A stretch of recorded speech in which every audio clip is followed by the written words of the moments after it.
সংবিধান সংশোধন সংসদের বাইরে হতে পারে না উল্লেখ করে বিএনপি বলছে, জাতির কাছে এমন কোনো নিদর্শন রেখে যাওয়া ঠিক হবে না যা দুদিন পর টিকবে না।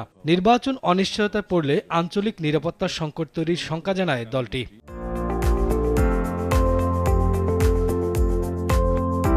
যে সমস্ত সংস্কার প্রস্তাবগুলোতে একমত হয়েছি তার মধ্যে আশু বাস্তবায়নযোগ্য, মধ্যমেয়াদী বাস্তবায়নযোগ্য, যেগুলো কনস্টিটিউশনকে স্পর্শ করে না সেগুলো এখনই বাস্তবায়নের উদ্যোগ নিন এবং বাস্তবায়ন হচ্ছে। যে কোনো মূল্যে আমাদেরকে নেক্সট ইলেকশন যে টাইমলাইন আপনি ঘোষণা করেছেন, নির্বাচন কমিশনকে নির্দেশনা দিয়েছেন, সেই টাইমলাইনে নির্বাচন হতেই হবে।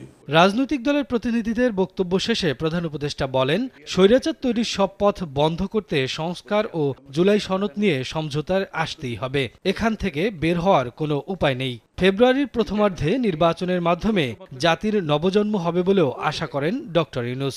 আমরা বারে বারে বলছি ফেব্রুয়ারিতে নির্বাচন হবে, ফেব্রুয়ারির প্রথমার্ধে নির্বাচন হবে। সেই নির্বাচন মহোৎসবের নির্বাচন হবে। সব পথঘাট বন্ধ করা, স্বৈরাচার আর কোনো দিক থেকে যেন বাইরে আসতে না পারে আমাদের, এইটি আর কিচ্ছু না। তো সেই স্বৈরাচারকে বন্ধ করতে হলে আমাদেরকে সব একমত হয়ে এটা করতে হবে। দ্বিমতের কোনো জায়গা এখানে নাই। একান্ত আবেদন, যখনই আপনি এই সনদ করবেন কোলাকুলি করে যে হ্যাঁ আমরা একমত হয়ে গেছি। প্রধান উপদেষ্টা আরও বলেন, রাষ্ট্র মেরামতের কর্মযজ্ঞে ব্যর্থ হওয়ার কোনো সুযোগ নেই। যদি আমরা আমাদের এগুলো ফয়সলা করে ফেলতে পারি তাহলে এটা মহা উৎসব এবং জাতির সত্যিকার নবজন্ম হবে।